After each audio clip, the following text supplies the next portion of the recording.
नमस्कार, मी chef Swanand. Food life with स्वानंदमध्ये तुम्हा सर्वांचं मनःपूर्वक स्वागत करतो. मंडळी, आज मी तुम्हाला दाखवणार आहे चिकूची बर्फी. अगदी छान मऊसूद अशी चिकूची बर्फी घरच्या घरी कशी करायची ते तुम्हाला दाखवणार आहे. बाजारात विकत मिळते त्या पद्धतीचीच करणार आहोत, पण घरगुती साहित्यात घरी होते तशी करणार आहोत. चला करायची सुरुवात. मंडळी, चिकूची बर्फी करण्यासाठी इथे मी हे आता अर्धा किलो चिकू घेतलेत. स्वच्छ धुवून घेतलेत. पिकलेले चिकू आहेत. आता ह्याची साल काढून घ्यायची आपल्याला. मी वरचं देठ काढून टाकणार आहे पहिलं, आणि हलकीशी साल काढायची, खूप जास्त जाड साल काढायची नाही आपल्याला.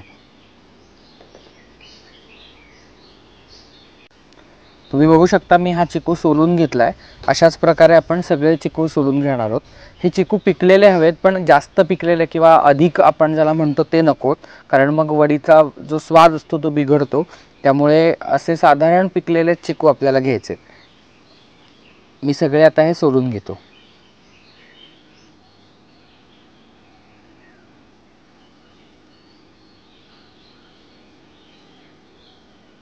इथे मी हे सगळे चिकू सोलून घेतलेत. आता हे किसून घ्यायचे. मी ह्या किसणीवरती हे किसून घेणार आहे.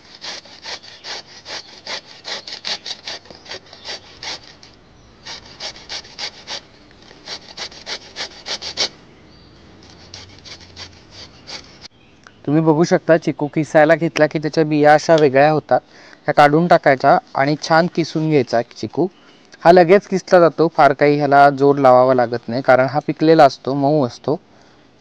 आपण ह्याला मिक्सरला लावणार नाही आहोत, ह्याची पेस्ट करणार नाही आहोत, म्हणून आपण हा किसून घेणार आहोत. इथे आपण जे चिकू घेतले होते ते सगळे छान मी किसून घेतलेत, छान बारीक झालेत ते. आता हे जे मिश्रण आहे ते मी ह्या कढईमध्ये काढून घेणार आहे. मी गॅस लावून घेतलाय. इथे मी हा सगळा चिकू काढून घेतो.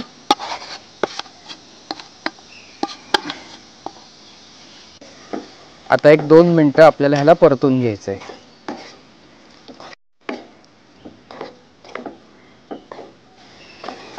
इथे 1-2 मिनटं झाली आहेत. आता मी यामध्ये घालणार आहे साजूक तूप. 1 चमचाभर साजूक तूप घेतलंय, ते घालूया आणि एकदा परत छान मिक्स करून घेऊया.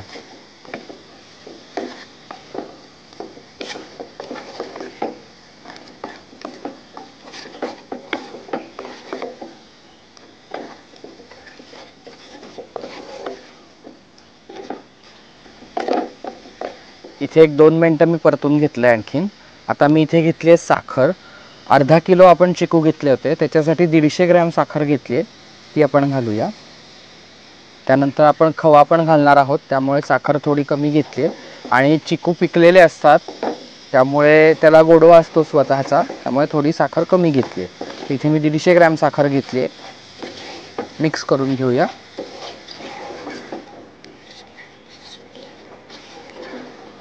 इथं आपण जी साखर घातली होती ती आता विरघळली आहे. आता याला थोडं घट्ट होईपर्यंत आपल्याला परतून घ्यायचं आहे. हे थोडं घट्ट झालं की मग आपण ह्याच्यात खवा घालणार आहोत.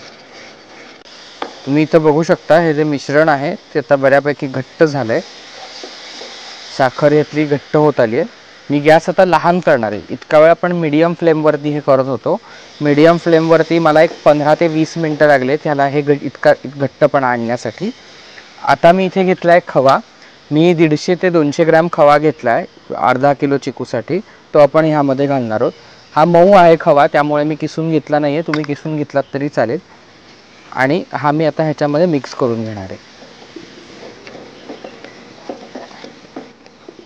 आता आपण जो खवा घातलाय तो खवा ह्यामध्ये छान मिक्स करून घ्यायचा आहे आपल्याला. या स्टेजला काही जण ह्यामध्ये कोको पावडरही घालतात रंगासाठी आणि चवीसाठी, पण मला पर्सनली नाही आवडत. मला फक्त चिकूचा फ्लेवर आवडतो, त्यामुळे मी नाही घालणार आहे. तुम्हाला जर आवडत असेल तर जेव्हा खवा घालतो त्याच वेळेला 1 चमचा ते 1.5 चमचा कोको पावडरसुद्धा तुम्ही ह्यामध्ये घालू शकता. आता गॅस थोडा मोठा करायचा आहे, मीडियम करायचा आहे, आणि ह्याला छान मिक्स करून ढवळत राहायचं आहे सतत.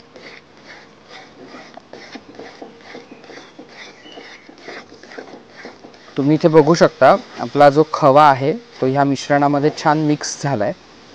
आता आपल्याला ह्याला छान घट्ट होईपर्यंत परतून घ्यायचं आहे, म्हणजे खवाही परतला जाईल चिकूबरोबर. हे मिश्रण आपोआप पॅन सोडायला लागतं आणि घट्ट व्हायला लागतं. जसं जसं हे घट्ट होईल तसा ह्याचा गोळा तयार होईल. ह्याचा हलकासा गोळा तयार झाला की मग आपण ह्याला सेट करायला ठेवणार आहोत। जोर आपलं हे मिश्रण होतंय तोवर ही बर्फी सेट करण्यासाठी इथे मी स्टीलचं ताट घेतलंय। तुमच्याकडे बर्फीचा ट्रे असेल तर तोही घेऊ शकता। 1 चमचा साजूक तूप मी ह्या ताटामध्ये घालणार आहे आणि हातानेच ह्या ताटाला छान हे साजूक तूप लावून घ्यायचंय, म्हणजे आपली जी बर्फी आहे ती खाली चिकटणार नाही।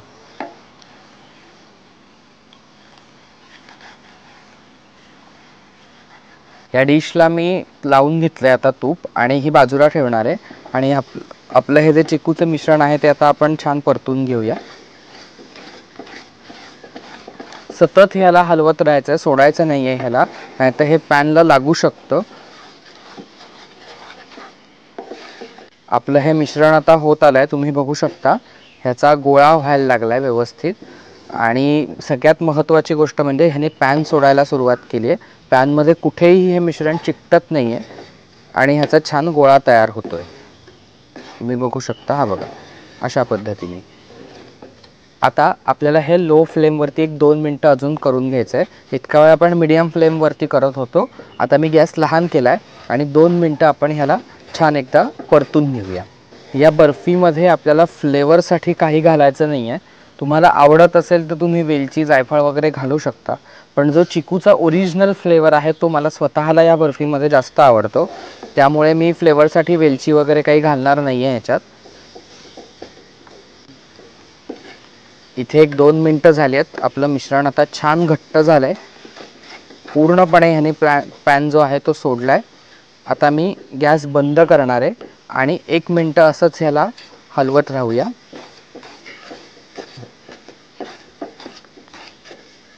आता हे जे मिश्रण आपण तयार करून ठेवलं ते आपण जी बर्फी सेट करण्यासाठी ताटली तयार केली त्यामध्ये काढून घ्यायचंय।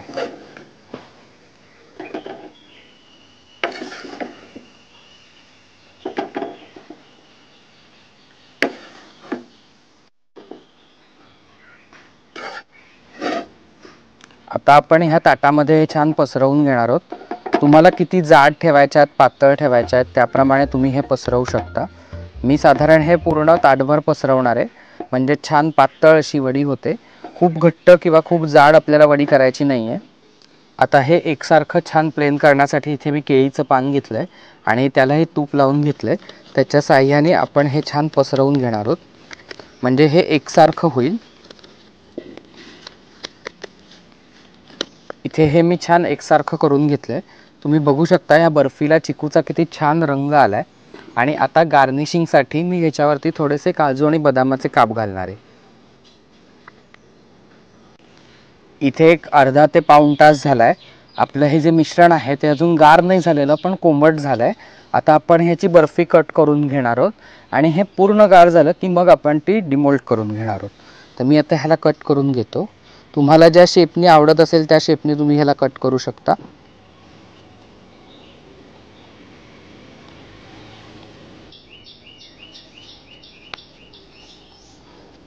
मी इथे आपली बर्फी जी आहे ती आता कट करून घेतली आहे। आता मी ह्याला छान तासभर अजून ठेवून देणार आहे, पूर्णपणे हे थंड होईल। थंड झालं की मग आपण ह्या बर्फ्या सोडवून घेणार आहोत आणि मग सर्व करणार आहोत। मंडळी, तुम्ही इथे बघू शकता आपली चिकूची बर्फी इथे व्यवस्थित सेट झाली आणि आपण काढून घेतल्यात ते। आता मस्त आकार घेतलाय त्यांनी आणि दिसायला अप्रतिम दिसत आहेत। मंडळी, आजची ही चिकूच्या बर्फीची रेसिपी तुम्हाला कशी वाटली हे नक्की आमच्यापर्यंत पोहोचवा। लाईक करा, शेअर करा आणि सगळ्यात महत्त्वाचं म्हणजे सबस्क्राईब करायला विसरू नका। धन्यवाद।